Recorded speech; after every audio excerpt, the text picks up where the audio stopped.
Ya, shalom anak-anak, selamat pagi.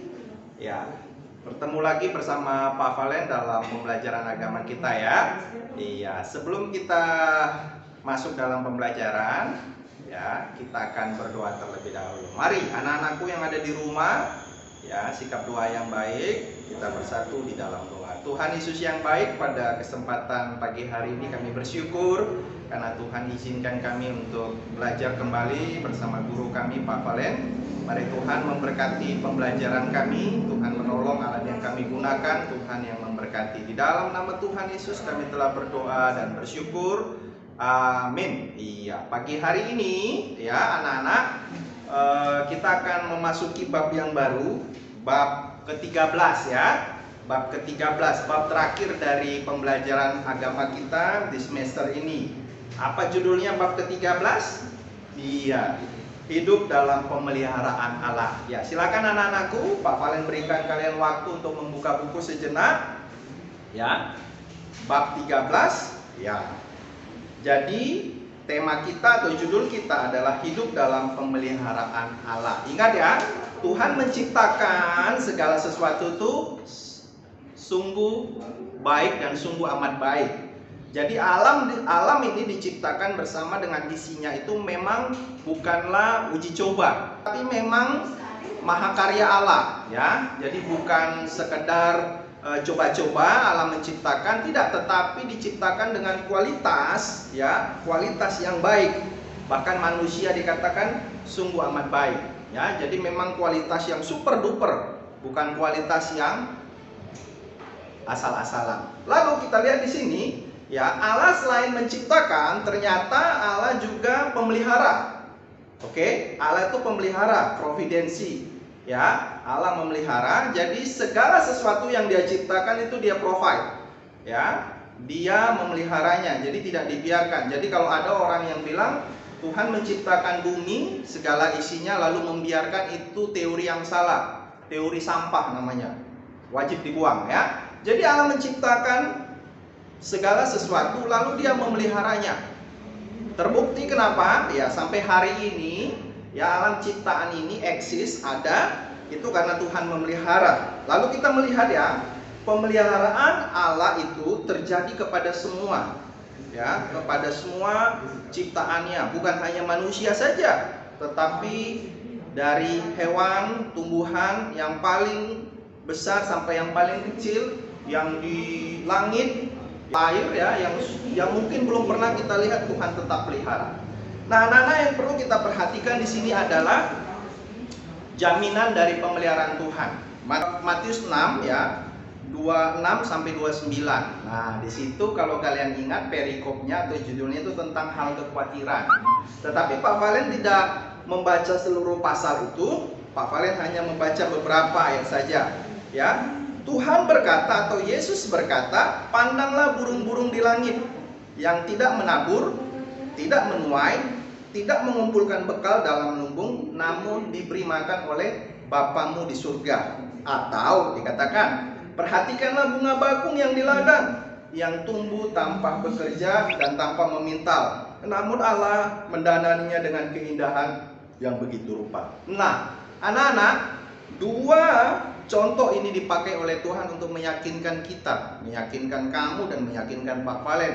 Kamu nggak usah khawatir, tenang saja. Aku Tuhan akan memeliharamu, aku Tuhan akan menjagamu, aku Tuhan akan melindungimu dan mencukupkan segala kebutuhanmu. Makanya firman Tuhan di dalam Matius 6 ayat 33 dikatakan apa? Carilah dahulu kerajaan Allah dan kebenarannya, maka semuanya itu akan ditambahkan kepadamu. Kuncinya apa? Utamakan Tuhan. Kuncinya apa? Percaya, bergantung sama Tuhan. Nah, itulah hebatnya Tuhan kita ya. Jadi hari ini sikap kita setelah kita belajar ini, jangan kita menjadi anak-anak yang gampang khawatir.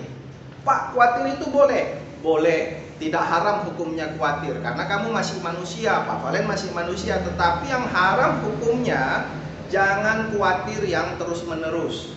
Sikit-sikit khawatir, hidupmu nanti menjadi hidup yang khawatir. Nah, ya. Jadi jangan selalu khawatir. Ada perlu yang dikhawatirkan, ada, tetapi jangan berlama-lama di situ. Kenapa nggak boleh berlama-lama? Nah, ingat, Tuhan bilang apa? Carilah dahulu kerajaan Allah dan kebenarannya, maka semuanya akan ditambahkan kepadamu. Tidak usah takut. Pasti Tuhan akan menolong. Tapi sikapmu bagaimana? Berdoa, datang sama Tuhan, minta pertolongan Tuhan, minta Tuhan yang menyelesaikan dan menolongmu untuk melakukan segala sesuatu, ya. Oke, jadi ingat firman Tuhan hari ini ya dalam Matius 6 mengajarkan kepada kita jangan khawatir. Itu jaminan pertama. Lalu yang kita lihat, kalau kita ingat-ingat di dalam perjanjian lama tuh anak-anak, masih ingat bangsa Israel? Haha, betul ya. Bangsa Israel ketika mereka disuruh Tuhan keluar dari tanah Mesir menuju tanah Kanaan, tanah yang dijanjikan Tuhan, ya, mereka itu dipelihara oleh Tuhan. Pemeliharaan Tuhan di situ sangat nyata, anak-anak. Ya, tidak bisa Pak Valen cerita detail-detailnya, tetapi sebagian Pak Valen akan cerita. Yang pertama, cara Tuhan memelihara bangsa Israel. Yang pertama itu bagaimana Tuhan ya menyiapkan namanya tiang awan dan tiang api. Ya, Pak Valen pernah jelaskan di bab 11 dan 12, tiang awan, tiang api. Ya, tiang awan itu untuk melindungi mereka dari panas, dan tiang api itu untuk melindungi mereka dari kedinginan udara malam. Jadi tiang awan itu untuk siang hari dan tiang api itu untuk malam hari. Ingat ya, di padang gurun itu kalau malam sangat dingin, kalau siang sangat panas. Jadi tidak ada orang yang kuat kalau tidak ada yang melindungi. Itu satu. Yang kedua, ketika mereka bersungut-sungut, kami lapar, kami mau makan seperti yang di Mesir. Apa yang Tuhan lakukan? Tuhan turunkan roti dari surga, yaitu mana, ya, yang tidak habis-habis. Ketika mereka bangun pagi-pagi, mereka sudah lihat mana itu ya ada tersusun di sekitar kemah mereka, dan mereka tidak pernah kekurangan. Lalu yang paling ajaibnya lagi juga adalah ketika mereka menyeberang Laut Merah, ya, ketika mereka dikejar oleh pasukan Raja Firaun waktu itu. Wah, itu seru sekali itu ya. Ya, sampai mereka menjerit-jerit minta tolong dan protes kepada Musa, tapi akhirnya di situ Tuhan nyatakan pemeliharaannya. Bagaimana?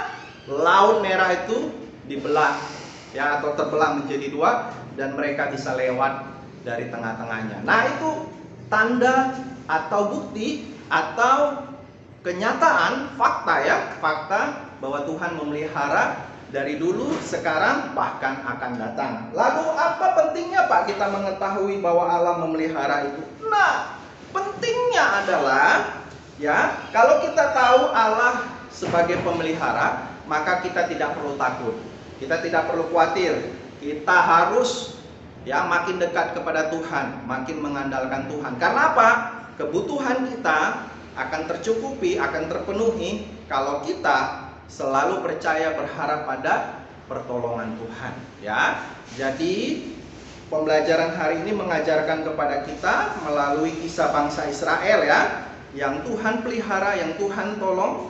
Nah, itu membuktikan Tuhan itu hidup, Tuhan itu ada, Tuhan itu adalah Allah pencipta yang sempurna yang memelihara kita. Sekaligus Allah yang pengasih, ya. Dia tidak membiarkan kita kelaparan. Dia tidak akan membiarkan kita juga sendiri ya. Ingat ya. Jadi hari ini firman Tuhan juga di dalam Mazmur, katakan Mazmur 23 dikatakan apa? Tuhan adalah gembalaku, takkan kekurangan aku. Dikatakan situ takkan kekurangan aku. Hebat kan? Takkan kekurangan aku. Jadi anak-anak, hari ini ya materi kita cukup sampai di sini. Mari kita berdoa. Tuhan, kami bersyukur untuk hari ini kami bisa belajar tentang Allah memelihara kami. Engkau adalah providensia, Allah yang mencukupkan, memenuhi dan memelihara kami. Terima kasih Tuhan, biarlah kami belajar menjadi anak-anak Tuhan, siswa-siswi yang tidak perlu khawatir, karena Tuhan yang menjaga dan memelihara hidup kami. Terpujilah namamu, di dalam nama Tuhan Yesus kami telah berdoa. Amin.